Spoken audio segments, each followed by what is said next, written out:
What's cracking, Bunny Boilers? My name is Bunny Tears. Welcome to my channel. Welcome to my video.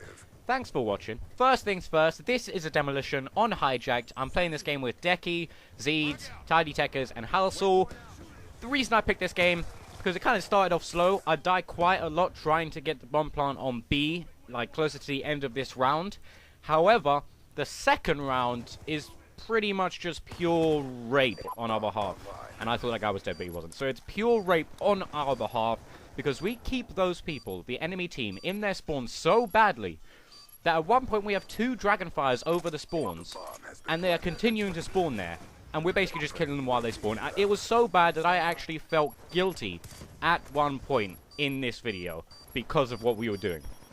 Now, the kind of the title of this video, and the reason I'm here talking to you today, is because there is a huge thing that people don't seem to realize about the new next generation consoles such as the PS4 and the new generation Xbox. I'm not talking about stuff like the Ouya, because that thing just looks awful. If I wanted to buy a Sega, I'd buy a Sega. If I wanted to buy a console, I'd buy one of the Xbox or PS3, maybe even the Steam box. I mean, we haven't seen a lot from the Steam box, but I'm sure it'll be a lot better than that Ouya. Fuck the Ouya. But one thing that seemed to be missed by a lot of people who are breaking down this PS4 stream, I didn't necessarily miss it myself, but I said I'd bring out a video with more detail on what I thought about it.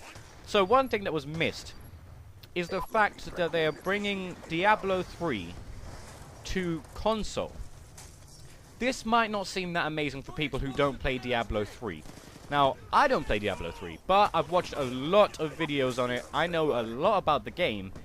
And this is something that is going to revolutionize gaming as we know it. Not necessarily the fact that Diablo 3 is coming to console, but the fact that Diablo 3 is able to come to console. So I'm not saying that Diablo 3 is going to be the greatest game ever made. What I'm saying is, because it's able to be played on this console, we will be seeing the greatest games ever made being made for these next generation consoles. Why is that? Well, the simple fact of the matter is, Diablo 3 has a greater character customization system within the game than any platform game we have at the moment on the consoles, on the Xbox 360 and PS3. The simple reason for this is because we kind of, at the moment, with the systems that we're using, don't have the power required to support all of these features.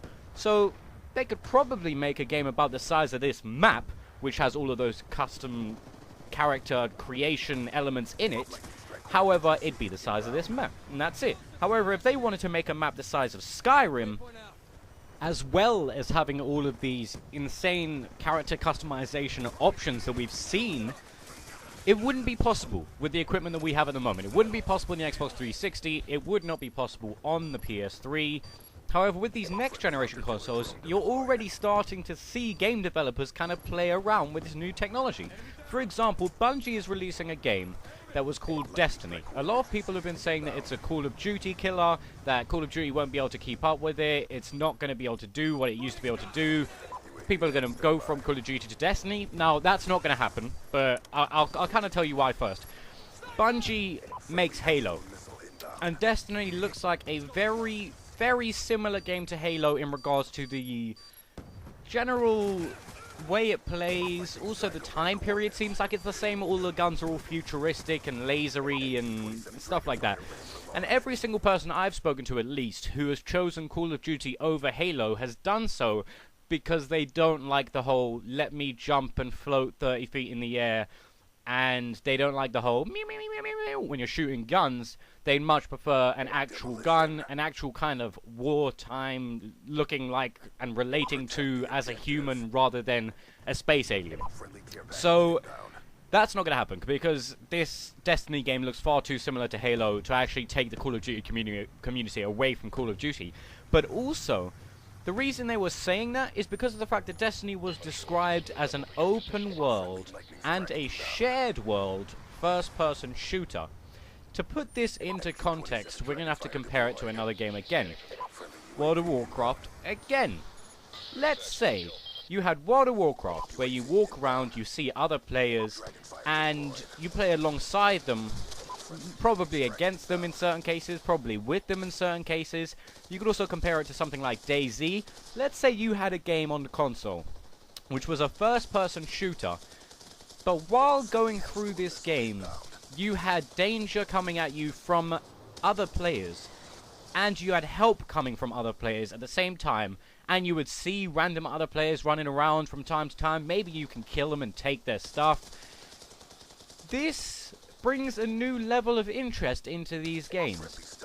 And just because Destiny has this new level of interest doesn't mean that Call of Duty won't step up to keep up with the times.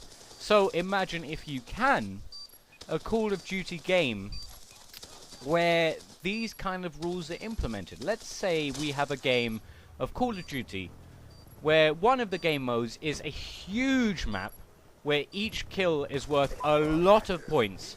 There are 50 people in each map, and they'd be able to add in certain things like just having to survive. Ammo is scarce. You have to kill people to take their guns, or work with people to take guns off of other people, or, I don't know, the amount of possibilities are endless. There are a lot of ideas that this game studio could come up with to make Call of Duty 100 times better than what it is now, just because the hardware would allow it at this point. So to say that Destiny is a Call of Duty killer is not entirely accurate, because it's almost a completely different genre, despite the fact that it's still a first-person shooter. However, the opportunity that it brings to the new consoles is very, very exciting. It's almost a first-person shooter World of Warcraft, essentially. Now, whether or not it's going to do well is another story, because what they are trying to achieve and what they actually achieve might be two different things. We'll have to just wait and see. However, the fact that they are able to try and achieve it is extremely exciting. That's essentially what I'm trying to say. Because with the introduction of this new technology, it essentially means that we're going to be able to see a higher class of game in the future. So like I said before, imagine The Walking Dead, only first-person shooter-based. Every decision you make counts in the long run, with other people in the same world as you while you play. It's even hard to describe what they could do with these games. I mean, let's just say Skyrim, but with other people running around who can help you or kill you. It's an exciting time, and I can't wait to see it. Alright then guys, if you enjoyed me rambling like a madman, not making any sense at all because of my excitement for these next generation consoles, then please hit that like button below. It helps me out hugely. You can also become one of the Bunny Ballers by hitting that subscribe button in the bottom left and staying up to date on my future videos. You can follow me on Facebook, which is facebook.com/BunnyTearsOnline, or twitter.com/It'sBunnyTears. Apart from that guys, I'm more excited than words can say. Bunny out, bitches!